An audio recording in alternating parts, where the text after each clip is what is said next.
श्री सुस्तानी व्रत कथा यम ब्रह्मा चतुर्दशो अध्याय। कुमारजी आज्ञा गर्नुहुन्छ हे अगस्त्य मुनि। त्यसपछि पार्वतीले श्री सुस्तानी परमेश्वरको प्रसाद 8 रोटी 8 अक्षता 8 बेलीपुष्प 8 एकी पवित्र 8 पान 8 कुर्का सुपारी सगुन समेत ल्याई भन्नुभयो, स्वामी अब मेरो तपस्या पूर्ण भयो। केटाकेटीदेखि हजुरलाई स्वामी पाऊँ भनी तपस्या गरेकी थिएँ। यति भनेर पार्वतीले श्री महादेवको हातमा त्यो सुस्तानीको प्रसाद चढाई साष्टाङ्ग प्रणाम गर्नुभयो।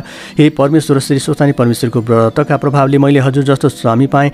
हे प्रभु, यो ब्रह्माण्डमा कोही दुखी छन्, कोही दरिद्र छन्, कोही पापी छन्, कसैका सन्तान छैनन्, कसैका स्त्री छैनन्, कसैका पुरुष छैनन्। यो व्रत प्रकाश गरिदिए सबैको उद्धार होला भन्ने मेरो मनमा लागेको छ। यसको उपाय बताई बक्सनुहोस्। पार्वतीको यस्तो वचन सुने श्री महादेव आज्ञा गर्नुहुन्छ, हे पार्वती, दुखी दरिद्रमाथि तिम्रो त्यस्तो दया भएको हुनाले यसको उपाय म बताउँछु, सुन।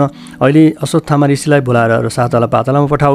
त्यहाँ उनले श्री सुस्तानीको व्रतविधि प्रकाश पार्लान्। यति महादेवले आज्ञा गरेपछि पार्वतीले अश्वत्थामा ऋषिलाई बोलाउन पठाउनु भयो र अश्वत्थामा ऋषि आएर श्री महादेव पार्वतीलाई साष्टाङ्ग प्रणाम गरी बिन्ती गर्न लागे, हे भवानी शङ्कर, मलाई के कामले बोलाउनु भयो सो आज्ञा गर्नुहोस्। पार्वतीले भन्नुभयो, हे अश्वत्थामा, तिमी रसातल पातालमा जाऊ र त्यहाँ जो दुखी छन्, जो पापी छन्, जो दरिद्र छन्, जसका स्त्री छैनन्, जसका सन्तान छैनन्, तिनीहरूलाई यस्ता विधिले श्री सुस्तानी परमेश्वरको व्रत गराएर आऊ। पार्वतीले अश्वत्थामालाई विष्णुले आफूलाई बताए चाहिँ व्रतको विधि बताई बिदा हुनुभयो र अश्वत्थामा ऋषि खुसी भई श्री महादेव पार्वतीलाई साष्टाङ्ग प्रणाम गरी रसातल पातालमा गए। त्यसपछि एक दिन श्री महादेवले पार्वती कतिको चलाक रहेछन् हेर्नु पर्यो भनी आफू कसैले नदेख्ने ठाउँमा लुक्न जानुभयो। श्री महादेवलाई पार्वतीले नदेखि चित्त आकुल गरी बिलाप गर्न लागेर अनेक ठाउँमा खोज्दा लुकिरहेका श्री महादेवलाई बल्ल बल्ल फेला पार्नुभयो।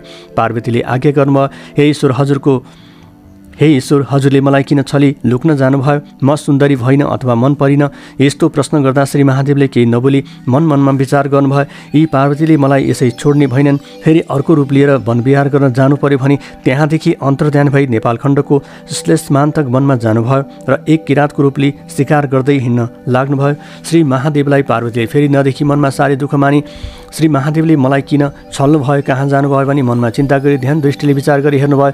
श्री महादेवले किराँतको रूप गरी श्लेषमान्तक वनमा शिकार खेली हिँडेको थाहा पाएर पार्वतीले विचार गर्नुभयो, म पनि श्री महादेवलाई छल्नको निम्ति जान्छु भनी अत्यन्त राम्री किराँतिनीको रूप धारण गरी श्लेषमान्तक वनमा जानुभयो। त्यहाँ गएर एउटा ठुलो वृक्षको मुनि बसिरहनु भयो। श्री महादेव पनि वन घुम्दै आइपुग्नु भयो र किराँतिनी रूप पार्वतीलाई देखेर मोहित हुनुभयो, तर पार्वती भनी चिन्नु भएन र सोध्न लाग्नुभयो, हे सुन्दरी, तिमी को हौ?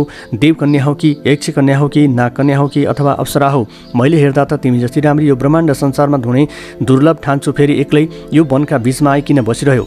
यो घोर वनमा वन्यजन्तु बाघ हात्तीको डर पनि कति नमानी निर्धक्कसँग बस्नाको कारण मलाई बताऊ। यति किराँत रूप श्री महादेवले आज्ञा भएको सुनि किराँतिनी रूप पार्वतीले श्री महादेव यिनी हुन् भनेर चिनी मनले दण्डवत प्रणाम गर्नुभयो। श्री महादेव कस्ता तरहसँग आउनुभएको थियो भने बायाँ हातमा धनु लिएका, दाहिने हातमा त्रिशूल लिएका, सर राख्ने ठोक्रो काँधमा राखेका, सर्पको गहना लगाएका, महाभयङ्कर मूर्ति भएका यस्ता किराँती रूप महादेवलाई देखेर पार्वतीले भन्नुभयो, हे किराँत, म यहाँ बसेको धेरै वर्ष भयो। किराँतिनी हुनाले बाघ हात्तीको डर मलाई केही लाग्दैन। तपस्या गरी बसेको छु। यस्ता तरहसँग दुई स्त्री पुरुषका अनेक कुरा हुँदाहुँदै साँझ पर्यो। किराँत रूप श्री महादेव आज्ञा गर्नुहुन्छ, सुन्दरी, तिमी पनि एक्लै छौ, म पनि एक्लै छु, हामी दुवैजना यहीँ बास बसौँ। यति श्री महादेवले भनेको सुनि पार्वतीले आज्ञा भयो, हे किराँत, तिमी लोग्ने मानिस, म स्वास्नी मानिस, यस्तो वनको बीच कोही नभएको ठाउँमा कसरी एकै स्थानमा बास बसौँ? फेरि लोग्ने मानिसको विश्वास पनि हुँदैन। राम्री केटी देखेपछि घर आमा बाबु सबै बिर्सन्छन्, त्यसकारण एकै ठाउँमा बास नबसौँ। किराँतिनी रूप पार्वतीका यस्ता कुरा सुनेर किराँत रूप श्री महादेवले भन्नुभयो, सुन्दरी, त्यस कुरामा केही सन्देह र डर नमान भनी चित्त बुझाउनु भयो। त्यस दिन दुई स्त्री पुरुष त्यस वृक्षको मुनि बास बस्नुभयो। यस्ता तरहसँग बस्दा बस्दा केही दिन बित्यो। पार्वतीका मनमा लाग्न थाल्यो, यसरी बसेर कति दिन निर्वाह गर्ने हो? यी भोलेनाथ यसरी नै बसेर दिन भुक्तान गर्दा पनि सक्छन्। अब केही उपाय गर्नु पर्यो भन्ने मनमा विचार गरी श्री महादेवलाई छलेर एकातिर गई आकाशवाणी भए जय गरी भन्न लाग्नुभयो, हे ईश्वर, तपाईँले विचार नराख्दा हामी ब्रह्मा विष्णु इन्द्रादि देवताहरू सबैले साह्रै दुःख पायौँ। यत्तिकै बस्नुभयो भने हाम्रो उद्धार कसले गर्ला? हे करुणामय, हे विश्वध्वज, कैलाशको सम्झना गरी हाम्रो उद्धार गर्नुहोस्। यस्तो देवताहरूले गरे जस्तो आकाशवाणी भएको सुनेर श्री महादेव विचार गर्नुभयो, म यहाँ आएको कसैले देखेको थिइनँ। यो बोल्ने को रहेछ भनेर यताउति हेर्दा केही पत्ता लगाउन सक्नु भएन र देवताहरूले भने होलान् भनी चुप लागि किराँतिनी रूप पार्वतीलाई नदेखि खोज्न लाग्नुभयो। पार्वतीले पनि केही थाहा नपाए झैँ गरी फल टिपेर खान लाग्नुभयो। किरात रूप श्री महादेव पार्वतीलाई खोज्दै त्यहाँ पुग्नुभयो र भन्नुभयो, सुन्दरी तिमी कहाँ गएकी थियौ? मैले तिमीलाई खोज्दा कहीँ पाउन नसके अत्यन्त व्याकुल भएको थिएँ।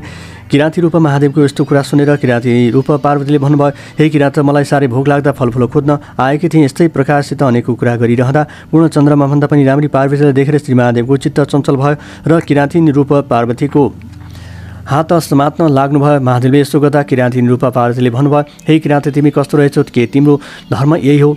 मेरो त श्री महादेव बाहेक अरू कसैलाई स्वामी बनाउने इच्छा छैन। मैले यस्तो प्रतिज्ञा गरी बसेको छु, तिमीले अन्यथा गरे म तिमीलाई श्राप गरी आत्महत्या गरी मर्नेछु। किराँतिनीको यस्तो कुरा सुनेर किराँत रूप श्री महादेवले भन्नुभयो, हे सुन्दरी, तिमी त्यसो भन्छौ भने तिमीले आराधना गरेको उनी महादेवमा हुँ भने विहार गर्न मन लाग्दा यहाँ आएको नपत्याएर भने किराँती रूप महादेवले आफ्नो ज्योतिष रूपको दर्शन दिनुभयो। यो देखेर किराँतिनी रूप पार्वतीले मनमा आनन्द मान्दै महादेवको पाउमा परेर दण्डवत गरी बिन्ती गर्न लाग्नुभयो, ईश्वर त्यसो भए कन्यादान लिन मेरा मातापिता छेउ हिँड्नुहोस्। किराँती रूप पार्वतीका यस्ता कुरा सुनि श्री महादेवले हुन्छ जाउँ भनी किराँतिनी रूप पार्वतीका पछि लागि जानुभयो। जाँदा जाँदै हिमालय पर्वत गहरमा पुग्न लाग्दा महादेवले विचार गर्नुभयो, यी त पार्वती पो रहेछन् भनेर चिनी अत्यन्त आश्चर्य भई पार्वतीले मलाई छल गरी आफ्ना मातापिता छिल्याइछन्। अब म कसो गरौँ भनी लाज मानी अन्तर्ध्यान भई किराँतेश्वर शिवलिङ्ग भई नेपाल उपत्यकाको बागमती छेउको श्लेषमान्तक वनको उत्तर भागमा गई बस्नुभयो। फेरि श्री महादेवलाई नदेखि पार्वतीले अति विलाप गरी ध्यान दृष्टिले विचार गर्नुभयो र महादेवले स्वयं किराँतेश्वर शिवलिङ्ग भइरहेको चालपाई बागमतीमा नित्य स्नान गरी किराँतेश्वर शिवलिङ्गको ध्यान गर्दै अनेक वस्त्र पहिराई धूप दीप नैवेद्य चढाई पूजा गरी तपस्या गर्न लाग्नुभयो। पार्वतीले स्नान गरेको हुनाले त्यस ठाउँको नाम गौरीघाट भयो। जो मनुष्यले गौरीघाटमा स्नान गरी किराँतेश्वर शिवलिङ्गको दर्शन गर्ला त्यसको सबै दुःख नाश होला, लक्ष्मी वृद्धि भई यस लोकमा सुख सम्पत्ति पाई परलोकमा कैलाश पद पाउला। श्लेषमान्तक वनमा हिजो आज पनि किराँतेश्वर शिवलिङ्ग ढल्किएको अवस्थामा रहनुभएको छ, किनभने महादेव लुक्न जाँदा पार्वतीले देखलिन् भनेर ढल्कनु भएको हो। हे अगस्त्य मुनि, यस्तै तरहले नित्य पार्वतीले तपस्या गरेको देखि श्री महादेव प्रसन्न भई हँसिलो मुख गरी आफ्नो स्वरूपको दर्शन दिनुभयो र जगन्माता पार्वतीले मनमा हर्षित भई महादेवको पाउमा परि दण्डवत प्रणाम गरी अञ्जुली बाँधी बिन्ती गर्न लाग्नुभयो, ईश्वर हजुरले मलाई किन यस्ता तरहसँग दुःख दिनुभयो?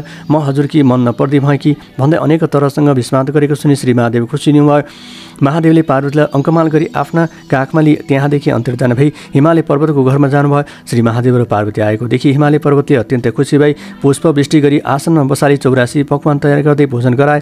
त्यहाँ 4 दिन बसेर श्री महादेवले आफ्ना ससुरा हिमालयसँग आज्ञा गर्नुभयो, हे पिता, धेरै दिनदेखि सदेवी नहुनाले कैलाश सुनेछ, अब तपाईँले आज्ञा दिए पार्वतीले लिएर कैलाश जानेछु। श्री महादेवले हे पिता भनी सम्बोधन गरेको सुनि हिमालय पर्वतले अत्यन्त खुसी भई हात जोडी नम्र वचन गरी बिन्ती गरे, हे त्रैलोक्यनाथ, सम्पूर्ण देवताका पितामा भई हजुरले आज अज्ञानीले भने चाहिँ मलाई मोहले छोपी हे पिता भन्नुभयो। यसले मेरो सम्पूर्ण पाप नाश हुन गयो। अब म माथि दया राखी मेरो सम्पूर्ण अज्ञान नाश गरी ज्ञान दिनुहोस्। सधैँ हजुरको भक्तिमा मेरो चित्त लागेको छ। त्यसपछि श्री महादेव र पार्वतीलाई नाना वस्त्र अलङ्कार पहिराई सिंहासनमा बसाएर षोडशोपचारले पूजा गरी भोजन गराई स्तुति गर्न लागे। हे भवानी शङ्कर लक्ष्मीनारायणले समुद्रका घरमा गई बस्दा समुद्रलाई जस्तो आनन्द भयो थियो त्यस्तै आनन्द हजुरहरू ए जगदीश्वर हजुरको हस्ता भने आफ्ना मायाले ब्रह्माण्ड संसार व्याप्त गरी बस्ने। फेरि समुद्र मन्थन गर्दा कालकुट विष निस्कियो र संसार दग्ध हुन लागेको देखि त्यो विष कण्ठमा राखी सबैको रक्षा गर्नुभयो र नीलकण्ठ भनी नाम रह्यो।